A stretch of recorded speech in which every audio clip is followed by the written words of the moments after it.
Please welcome Victoria LaBalme. Victoria.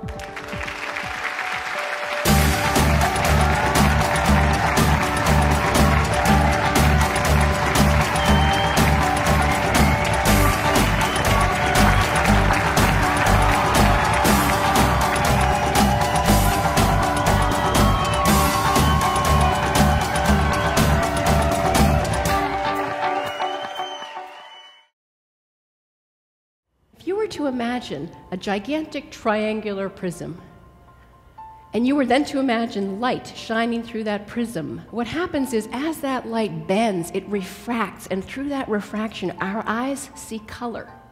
Often, though, we just see the white light, but through that bending, all of a sudden, the full rainbow is exposed. But so often in our business and our lives, we get caught up and we're just blue or green or yellow or red, and we think, well, if I'm a mom, I have to be pink, and if I'm a business owner, I have to wear a suit. We're an insurance company, we have to do these kinds of forms.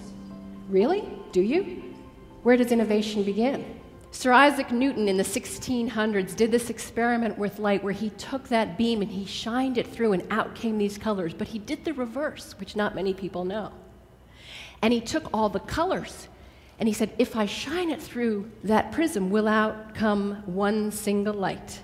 And indeed, that's the case. If you were to take all of the talents in your organization and shoot them out, you might find you have just one voice. Not a disorganized organization, but a pure one.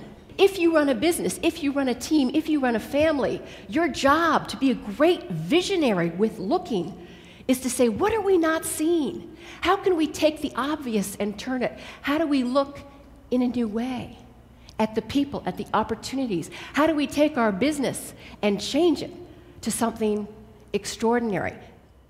87% of people interviewed in business say that they would rate listening as one of the top 3 skills. Or as an Italian friend of mine said, the BlackBerry, it's become the new rosary.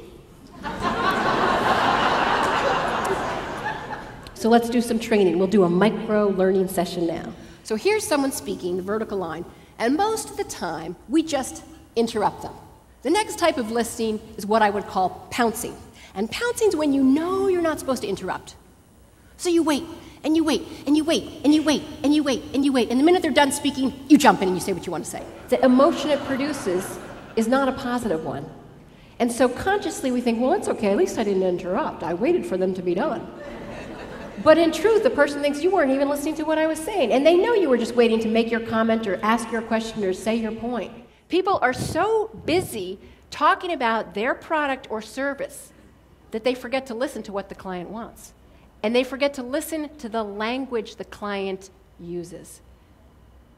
How do you bring what you love back into your life or into work? We often think there's work and there's play.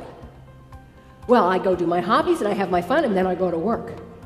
But we're an integrated world now, and there's extraordinary opportunity. And if you're going to run a healthy, well organization, you have to let people bring their passions, and you have to start with yourself.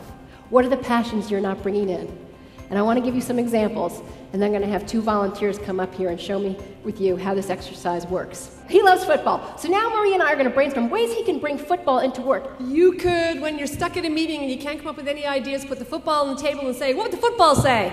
Yeah. If you love motorcycle riding, why don't you have a photograph of motorcycles? Because I guarantee it's going to get more comments from people, and people are going to say, oh, that's so cool, because you have these colors inside of you, and we feel like we can't show them off, because I'm an executive, I have to do like this, or I'm in sales, I got to wear a BlackBerry on my belt and wear Dockers. And if I'm between the ages of 30 and 35, I got to wear my hair spiky and crisscrossed. What's the limitation you put on yourself? I know a woman who loves the Oscars, and you know what she does every year at Academy Award time? She rolls out a red carpet by her desk. Do what you love. Razz your berry. So you say, how do I take what I love and bring it on the stage, into my office, into my meetings, into my family?